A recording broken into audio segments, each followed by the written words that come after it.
Bill और मत देगी।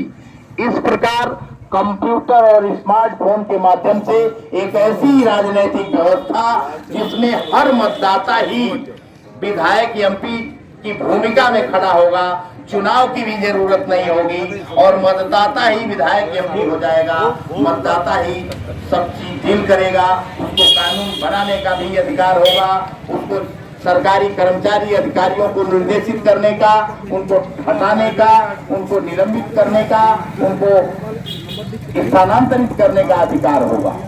ऐसी एक राजनीतिक व्यवस्था को नाम कंपूतंत्र दिया गया है, जो कंपूतंत्र का सिद्धांत श्री युष महाराज ने गढ़ा है। दूसरा आर्थिक सिद्धांत है जिसका नाम आनुपातिक समाजवाद रखा गया है।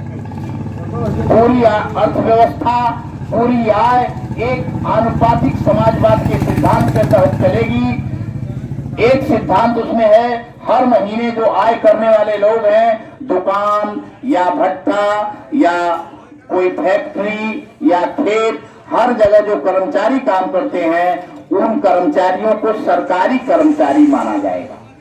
सरकार में उनका रिकॉर्ड होगा, उनका बीमा होगा, उनका फंड होगा, सारी व्यवस्था होगी।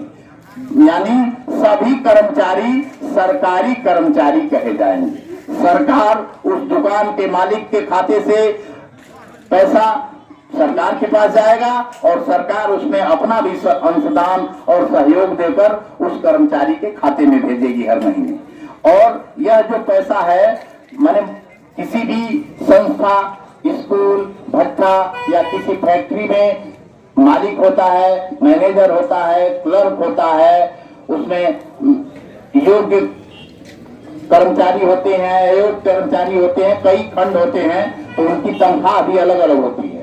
तो सबसे अधिक जो आय वो मालिक की, और मालिक की आय से सबसे नीचे की कर्मचारी की आय में 1:10 का अनुपात होना चाहिए। माने सबसे छोटे कर्मचारी को अगर 5,000 मिलता है तो उसके मालिक की आय 50,000 हो सकती है, उससे अधिक नहीं होगी। अगर उससे अधिक आय बढ़ती है तो सारे कर्मचारियों में भी उस अनुपात में आय बढ़ जाएगी और मालिक की आय भी बढ़ जाएगी। तो इससे एक जीवन स्तर में अंतर बहुत ज्यादा नहीं रहेगा। गरीब अमीर की जो खाई बढ़ती जा रही है, अमीर अमीर होता जा रहा है, गरीब गरीब होता जा रहा है, सब संसाधनों में और सब श्रम में सबकी एक अंश होगा, प्राकृतिक संसाधनों में सबका अंश होगा।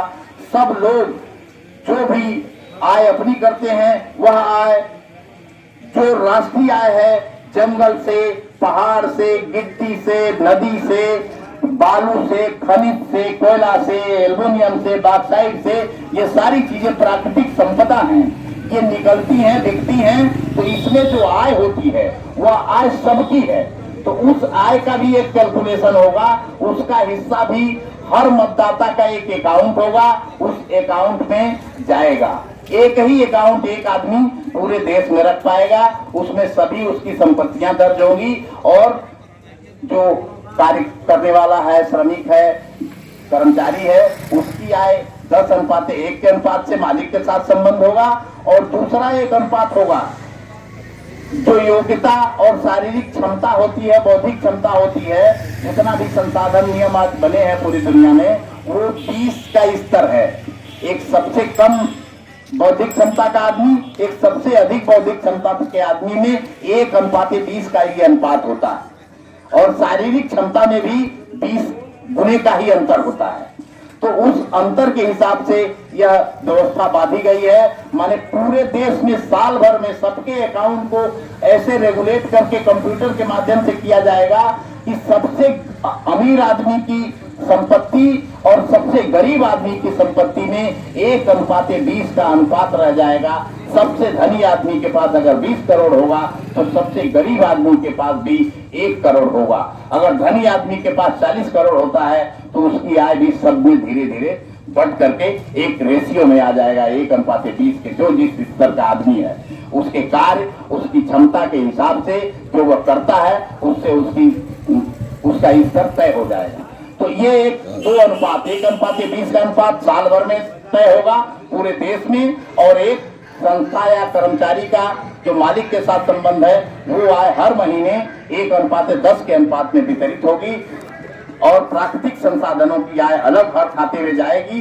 तो ऐसा सब मिला के भारत की जो अवस्था है, भारत के पास इतने संसाधन है कि कोई व्यक्ति ऐसा नहीं है जो अगर कार्य कर रहा है, क्षमतावान है, कुछ भी कर रहा है, तो उसकी आय 15 लाख से कम सालाना नहीं हो सकती। तो इस अवस्था में कोई गरीब नहीं हो सकता। सबकी शिक्षा सरकार देगी, सबको सुरक्षा सरकार की व्यवस्था है, रोड रास्ता रेल सरकार देखेगी। इन सब व्यवस्थाओं में भारत बहुत सुख समृद्धि को प्राप्त करेगा। इस व्यवस्था के तहत रखा गया है न्यायालय 24 घंटे खुले रहेंगे। रात को भी कोई घटना होती है तो तुरंत पुलिस उसको लेकर के न्यायालय तक दर्ज करेगी और वहां सुनवाई होगी। और रात दिन सुनवाई में किसी भी मुकदमे की समय सीमा भी तय होगी कि मुकदमा कितने दिन में सलटेगा और समय सीमा के साथ उसके वकील की फीस भी तय होगी कि इस मुकदमे की इतनी फीस लगेगी और वह फीस भी गवर्नमेंट अपने खाते से देगी। इस तरह की व्यवस्था को जनता राज पार्टी ने गढ़ा है और जनता राज पार्टी उसका काम आगे बढ़ा रही है। जनता में अगर लगता है कि हमारी व्यवस्था आज की व्यवस्था से अच्छी हो सकती है, संसाधन का जनता अध्ययन करे, सारी व्यवस्थाओं का अध्ययन करे, तो एक अवस्था, इस अवस्था जनता राज पार्टी के सिद्धांत से आ सकती है। जनता राज पार्टी को क्रमशः सिद्धांतों को समझें, दूसरे को समझाएं और जनता राज पार्टी का सहयोग करें। जनता राज पार्टी के प्रत्याशी को मत दें, जिससे कि चुनाव में विजयी होकर यह पार्टी आए और आपकी आवाज बुलंद करे, ताकत प्राप्त करे और प्राप्त करके आपको सत्ता सौंप करके आपको कानून बनाने का अधिकार, आपको आदेश निर्देश देने का अधिकारी कर्मचारियों को दे करके पुनः पार्टी को समाप्त कर दी जाएगी। ऐसी व्यवस्था के साथ हम लोग आपके पास आए हैं। आप लोग समझें और जनता राज पार्टी का सहयोग करें। धन्यवाद। जय हिंद, जय भारत।